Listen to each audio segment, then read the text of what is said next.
दोस्तों, commercial add चाहे वो ब्यूटी प्रोडक्ट का हो या फिर किसी भी एंटी एजिंग प्रोडक्ट का, आपने 7 साइंस ऑफ एजिंग के बारे में रिपीटेडली सुना होगा। आखिर वो 7 साइंस ऑफ एजिंग हैं क्या? वो 7 लक्षण जो एज के साथ में, बढ़ती उम्र के साथ में विजिबल होने लगते हैं, वो 7 लक्षण कौन से होते हैं? आज मैं आपसे उन्हीं 7 साइंस के बारे में एक्सप्लेन करने वाली हूँ, बताने वाली हूँ कि वो लक्षण कौन से हैं जो विजिबल होते ही फीमेल्स के लिए नाइटमेयर हो जाते हैं। फीमेल्स अक्सर जिन्हें देख के एकदम से डरने लगती हैं, उन्हें लगता है कि अब वो बूढ़ी होने लगी हैं। स्किन में दिखने वाले एजिंग के लक्षणों के लिए रिस्पॉन्सिबल होते हैं 2 तरह के फैक्टर, एक इंट्रिंसिक फैक्टर और एक एक्सट्रिंसिक फैक्टर। इंट्रिंसिक फैक्टर वो फैक्टर या वो कारण होते हैं जो कि अंदरूनी होते हैं। उम्र का बढ़ना नेचुरल प्रोसेस है। इस बढ़ती उम्र के साथ में स्किन में चेंजेस होना भी नेचुरल है। आप इसको रोक नहीं सकते हैं, बस अगर आप कर सकते हैं तो इसको स्लो डाउन कर सकते हैं, इसको धीमा कर सकते हैं। और दूसरा फैक्टर होता है एक्सट्रिंसिक फैक्टर। बिल्कुल ये आपके हाथ में होता है, इसको आप बहुत हद तक कंट्रोल कर सकते हैं। वो फैक्टर, वो कारण जो एक्सटर्नल होते हैं, जिनकी वजह बाहरी होती हैं, अंदरूनी नहीं होती। जैसे कि आपका डिस्टर्ब लाइफस्टाइल, आपका खान पान बहुत अच्छा नहीं है, आपका लाइफस्टाइल बहुत अच्छा नहीं है, नींद आप प्रॉपर नहीं ले पाते हैं, अल्कोहल का कंजप्शन बहुत ज़्यादा है, स्मोकिंग बहुत ज़्यादा है, और डाइट आप अनहेल्दी लेते हैं, बहुत अच्छी डाइट नहीं लेते हैं, पानी आप कम पीते हैं। ये ऐसी लाइफस्टाइल है जिसको आप मॉडिफाई कर सकते हैं, जिसको आप बेटर कर सकते हैं। इसके अलावा सूरज की रोशनी जो अल्ट्रावायलेट रेज निकालती है, जो स्किन के लिए हार्मफुल होते हैं और एजिंग को बढ़ाते हैं, वो उसका एक्सपोजर अगर आप कम कर लें, या इसके अलावा अगर आप टेंशन लेना कम कर लें, स्ट्रेस लेना कम कर लें, तो ऐसे बहुत सारे फैक्टर हैं जो कि एजिंग में हेल्प करते हैं, एजिंग के प्रोसेस को बढ़ाते हैं। 7 साइंस ऑफ एजिंग जो स्किन में आपको विजिबल होते हैं, वो अक्सर होते हैं 20 से 30 की उम्र के बीच में, यानी कि लेट 20s में और अर्ली 30s में। ये तकरीबन आप मानिए कि 25 साल की उम्र ऐसी होती है जब से आपके धीरे धीरे जो 7 लक्षण हैं वो विजिबल होने लगते हैं। तो चलिए, बहुत ज़्यादा देर ना करते हुए अब मैं एक्सप्लेन करूँगी उन 7 लक्षणों के बारे में जो स्किन में विजिबल होते हैं एजिंग की वजह से। जो पहला लक्षण आपको विजिबल होता है वो है डल स्किन। डल स्किन ऐसा पहला लक्षण है, ऐसा पहला साइन है जो आपको सबसे पहले विजिबल होगा एजिंग के प्रोसेस में। वो साइन जिसमें स्किन आपकी डल होने लगती है, ब्राइटनेस कम होने लगती है, कॉम्प्लेक्शन डाउन होने लगता है। ये बेसिकली होता है मॉइस्चर की कमी की वजह से। धीरे धीरे स्किन से मॉइस्चर जाने लगता है, जिसकी वजह से डलनेस बढ़ने लगती है। तो ऐसे में ज़रूरी हो जाता है कि अपने स्किन केयर रूटीन में मॉइस्चराइजर का यूज़ आप रेगुलर बेसिस पे करें। दूसरा लक्षण है फाइन लाइंस और रिंकल्स। वो लक्षण जो सबसे ज़्यादा फीमेल्स को डराता है। इसके विजिबल होते ही फीमेल्स को लगता है कि अब मुझे जो है बुढ़ापा आने लगा है, अब मुझे अपनी स्किन को इंटेंसली केयर की ज़रूरत है। फाइन लाइंस और रिंकल्स अक्सर काफ़ी बार एक्सटर्नल फैक्टर्स की वजह से भी बहुत जल्दी विजिबल होने लगते हैं, जैसे कि पॉल्यूशन की वजह से, सन एक्सपोजर की वजह से, स्मोकिंग की वजह से। तो ऐसे बहुत सारे कारण हो सकते हैं एजिंग के अलावा भी। लेकिन ये जो फाइन लाइंस होती हैं ये 25 के बाद में अक्सर थोड़ी थोड़ी दिखाई देने लगती हैं चेहरे पर, और जो है ये एज के बढ़ती उम्र के साथ में बाद में यही फाइन लाइंस जो हैं गहरी होती जाती हैं, डीप होती जाती हैं। देखिए, ये जो फाइन लाइंस और रिंकल्स होते हैं ये बेसिकली जो इलास्टिसिटी हमारी स्किन की कम होने लगती है बढ़ती उम्र के साथ में, उसकी वजह से होते हैं। देखिए, हमारी बॉडी में 2 तरह की फाइब्रस प्रोटीन होते हैं, एक तो इलास्टिन और दूसरा कोलेजन। ये दोनों ही प्रोटीन रिस्पॉन्सिबल होते हैं स्किन की इलास्टिसिटी को मेंटेन करने के लिए। वहीं पर ही बढ़ती उम्र के साथ में ये दोनों प्रोटीन की मात्रा जो है बॉडी में कम पड़ने लगती है, जिसकी वजह से स्किन की इलास्टिसिटी कम होने लगती है। देखिए, ये दोनों प्रोटीन जो है खाली स्किन में ही नहीं पाए जाते, ये बॉडी के और दूसरे ऑर्गन्स में भी पाए जाते हैं।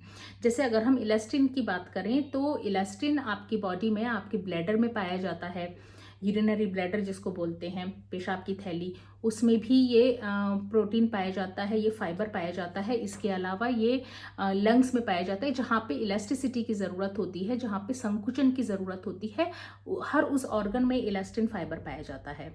इसके अलावा कोलेजन की अगर हम बात करें तो कोलेजन जो जॉइंट के जो लिगामेंट्स होते हैं, टेंडन्स होते हैं, उसमें भी पाया जाता है स्किन के अलावा। तो जैसा आपने देखा होगा कि बढ़ती उम्र के साथ में लोगों को यूरिन होल्ड करने में प्रॉब्लम होती है, सांस लेने में भी काफ़ी बार दिक्कतें आती है। तो ये बेसिकली जब इलास्टिसिटी उसकी लूज होने लगती है इलास्टिन फाइबर की, तो उसकी वजह से ये प्रॉब्लम अक्सर होने लगती हैं। या फिर आपने देखा होगा कि जोड़ जो है, जो बॉडी के जोड़ जो जॉइंट्स होते हैं वो लूज होने लगते हैं। वो लूज इसीलिए होते हैं क्योंकि जो उसको सपोर्ट करने वाले लिगामेंट्स और टेंडन्स होते हैं उसमें कोलेजन फाइबर की मात्रा कम होने लगती है उम्र की बढ़ने के साथ साथ। तो ऐसे में जो है वो जॉइंट को होल्ड करने में दिक्कत आती है और वो जो है जॉइंट ढीले होने लगते हैं। तो ऐसे ही स्किन के साथ भी होता है। स्किन में जब ये कोलेजन और इलास्टिन की मात्रा कम होने लगती है तो इसमें इलास्टिसिटी कम होने लगती है, उसकी फर्मनेस कम होने लगती है। जो तनाव होता है स्किन में कोलेजन के कारण जो मेंटेन रहता है, वो तनाव कम होने लगता है और वो स्किन जो है लूज होने लगती है। और फाइन लाइंस और रिंकल्स के अलावा आपने देखा होगा कि दोनों आईब्रोज के बीच में वर्टिकल लाइंस बनने लगती हैं एज के साथ में, जिसको 11 लाइंस बोलते हैं। यानी 11 लाइंस इसलिए क्योंकि इसको निकनेम दिया है, इसको नाम दिया है 11 लाइंस, बिकॉज इसमें जो है 11 की शेप की 2 लाइनें बन जाती हैं दोनों आईब्रोज के बीच में, तो इसको 11 लाइंस इसको नाम दिया है। तो फाइन लाइंस हो गया, रिंकल्स हो गया, 11 लाइंस हो गया, ये बढ़ती उम्र के साथ में धीरे धीरे विजिबल होने लगता है और आगे जैसे जैसे उम्र बढ़ती है ये और ज़्यादा गहरे होते जाते हैं, ये रिंकल्स और ज़्यादा गहरे होते जाते हैं और स्किन की इलास्टिसिटी और ज़्यादा कम होने लगती है। तीसरा जो लक्षण है वो है क्रोज फीट, कौवे का पंजा। क्रोज फीट जो होता है ये आंख का जो बाहरी जॉइंट होता है, जो ये वाला हिस्सा होता है, यहाँ पे कौवे के पंजे के आकार की जो है रिंकल्स आपको विजिबल होने लगते हैं। जब भी आप हंसते हैं, जब भी आप आंखों का मूवमेंट करते हैं, यहाँ पे ये बढ़ती उम्र के साथ में ये जो क्रोज फीट है ये और ज़्यादा डीप होते जाते हैं। ये बेसिकली होता है, इसकी भी वजह इलास्टिन और कोलेजन ही है। तो इलास्टिन और कोलेजन के कम होती मात्रा के कारण जो यहाँ की स्किन होती है, आँख के चारों तरफ की जो आँख के बाहरी हिस्से की जो स्किन होती है वो और ज़्यादा थिन हो जाती है और इसकी लूज होती इलास्टिसिटी की वजह से यहाँ पे सिकुड़न महसूस होती है जो कौवे के पंजे के आकार दे देती है, जिसको क्रोज फीट बोलते हैं। चौथा जो एजिंग साइन है वो है एज स्पॉट। आपने अक्सर बढ़ती उम्र के लोगों के गालों पर, हाथ पर, हाथ के मतलब बाहरी हिस्से पर आपने ब्राउन कलर के, ग्रे कलर के स्पॉट, फ्लैट से स्पॉट्स देखे होंगे। वो अक्सर जो है दिखाई देते हैं मेलानिन के प्रोडक्शन के कारण। वो काफ़ी बार सन के एक्सपोजर की वजह से, सूर्य के एक्सपोजर की वजह से भी होते हैं और बॉडी में बहुत ज़्यादा मेलानिन जब सीक्रेट होता है, बहुत ज़्यादा मेलानिन बनने लगता है तो उसके कारण ये जो है स्पॉट्स दिखाई देने लगते हैं। सूरज से निकलने वाली जो यूवी अल्ट्रावायलेट रेज होती हैं, इसके इफेक्ट के कारण जो है वो स्पॉट और ज़्यादा गहरे होते जाते हैं। और इसके अलावा जो 40 के पार फीमेल्स होती हैं उनमें ये ज़्यादा विजिबल होते हैं। वो इसकी वजह यही है कि इनमें जो है मेलानिन प्रोडक्शन बहुत ज़्यादा एक्सेस में होने लगता है। इन स्पॉट्स को सन स्पॉट्स भी बोलते हैं, लिवर स्पॉट भी बोलते हैं और एज स्पॉट भी बोलते हैं। इन स्पॉट को अगर कंट्रोल करना है तो सूरज की किरणों से बच के रहें, बहुत ज़्यादा सूरज से एक्सपोज ना हो। पांचवा साइन आता है ड्राई स्किन। स्किन का ड्राई होना कोई बहुत बड़ी बात नहीं है, लेकिन बढ़ती उम्र के साथ में ड्राई स्किन का होना एक नेचुरल प्रोसेस है।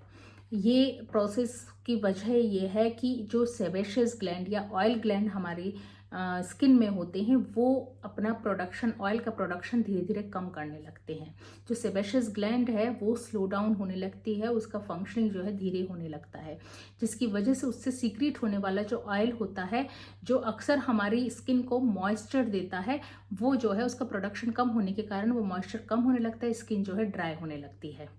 और ऑयली स्किन जिन फीमेल्स की रही है यंग एज में, उनके लिए ये एक प्रिविलेज हो जाता है, क्योंकि ये माना जाता है, एक्सपर्ट्स ये कहते हैं कि जो ऑयली स्किन होती है उसमें जो साइन, एजिंग के जो साइन होते हैं वो थोड़ा सा लेट दिखाई देते हैं, लेट विजिबल होते हैं। हम सब जानते हैं कि ड्राई स्किन रिंकल्स के लिए, फाइन लाइंस के लिए बहुत ज़्यादा प्रोन होती है। तो जब वो ऑयल प्रॉपर सीक्रेट होगा, वो स्किन ड्राई नहीं रहेगी, जिसकी वजह से फाइन लाइन और रिंकल्स भी लेट विजिबल होंगे। डार्क सर्कल का होना भी 7 साइंस ऑफ एजिंग में आता है।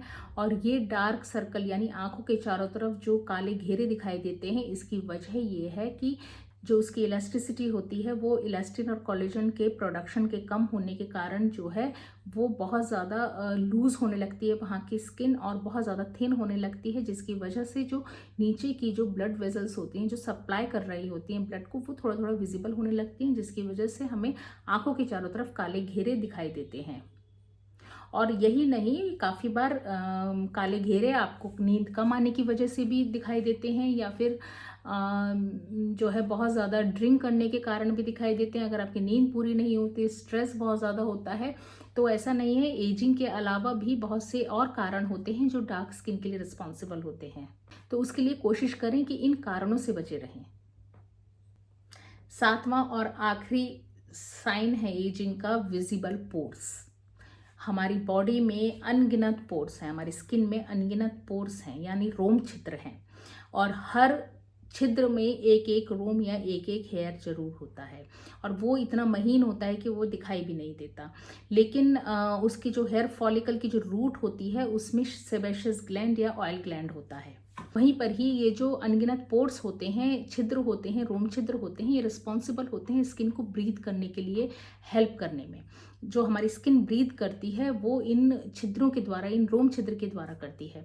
तो ये जो पोर्स होते हैं ये थोड़े बड़े दिखने लगते हैं बढ़ती उम्र के साथ में, और इसका कारण यही है कि जो ये छिद्र, रोम छिद्र होते हैं, ये इसके चारों तरफ की जो स्किन होती है वो लूज होने लगती है, उसकी इलास्टिसिटी कम होने लगती है, जिसकी वजह से ये जो छिद्र है इसका साइज बड़ा दिखने लगता है। तो ये वो साइंस थे एजिंग के, जो कि विजिबल जब होते हैं तो फीमेल्स को थोड़ा सतर्क हो जाना है, थोड़ा और अलर्ट हो जाना है, और अपना स्किन केयर रूटीन अडॉप्ट कर लेना है, जिससे कि ये जो एजिंग के साइंस हैं, ये मैं बिल्कुल नहीं कहती हूँ कि आप इसको स्टॉप कर सकती हैं, आप इसको स्टॉप बिल्कुल नहीं कर सकते, क्योंकि एक नेचुरल प्रोसेस है, लेकिन इसको स्लो डाउन ज़रूर कर सकते हैं अपने एफर्ट्स के साथ में। दोस्तों, अगर आप चाहते हैं कुछ उपायों को जानना इन साइंस को रोकने के लिए, इन एजिंग के लक्षणों को रोकने के लिए, तो आप प्लीज़ मुझे कमेंट बॉक्स में बताइएगा। मैं पूरी कोशिश करूंगी कि आपको एक जेन्युइन इन्फॉर्मेशन आपको प्रोवाइड कर सकूं एजिंग के प्रोसेस को रोकने के बारे में। और साथ में अगर आपको वीडियो पसंद आया है तो प्लीज़ अपनों के साथ शेयर कर लीजिए, लाइक कर लीजिए, और अगर आप चैनल पर नए हैं तो चैनल को सब्सक्राइब कर लीजिए। तो इसी इन्फॉर्मेशन के साथ में मिलते हैं हम नेक्स्ट वीडियो में। तब तक के लिए stay healthy, stay happy, take care, bye bye.